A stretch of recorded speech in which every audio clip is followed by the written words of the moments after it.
Good afternoon. Law of meditation हम पहले कर चुके हैं, लेकिन spiritual law of meditation, higher spiritual law of meditation में शायद ये कुछ अलग कहना चाहते हैं, तो देखते हैं कि क्या कहते हैं। ध्यान का नियम हमें अपने भीतर और आत्मा से जुड़ने के लिए प्रोत्साहित करता है। ध्यान आमतौर पर एक व्यक्तिगत अनुभव है, मतलब कि पर्सनल एक्सपीरियंस है, और डिपेंड करता है कि आप किस चीज़ के लिए किस तरह से, अलग अलग तरीके होते हैं सबके मेडिटेशन करने के लिए। ये शब्द इस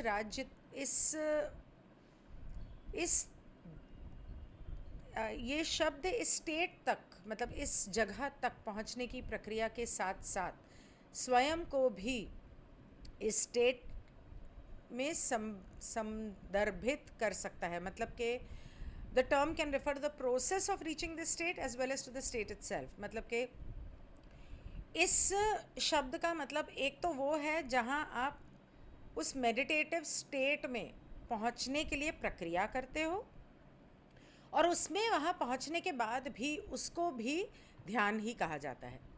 ध्यान शब्द के कई अर्थ हैं जो इसके उपयोग के संदर्भ पर निर्भर करते हैं। ध्यान का उद्देश्य और इरादा भगवान यानी कि उच्च स्रोत या ब्रह्मांड के लिए मार्गदर्शन और ज्ञान के बीज देने में सक्षम होने के लिए पर्याप्त समय तक बंदर बकबक करना है। नहीं, मतलब कि इसका उद्देश्य ये है कि ये हिंदी, गूगल हिंदी में गड़बड़ हो जाती है। हमारे दिमाग में जो 24 घंटे चपर चपर चलती रहती है, एक सेकंड में हम कम से कम 1 मिनट में मेरे ख्याल से 60,000 बातें सोचने की काबिलियत रखते हैं, और वही सोचते रहते हैं, और इस वजह से हम दिमाग को पूरी तरह से इस्तेमाल नहीं करते हैं। उसको चुप कराने के लिए, ताकि इतने समय तक उसको चुप करा सकें ताकि ईश्वर अपना ज्ञान और अपना प्रेम हम तक पहुंचा सके, और समझदारी के बीज, ज्ञान के बीज हमारे दिमाग में डाल सके। इस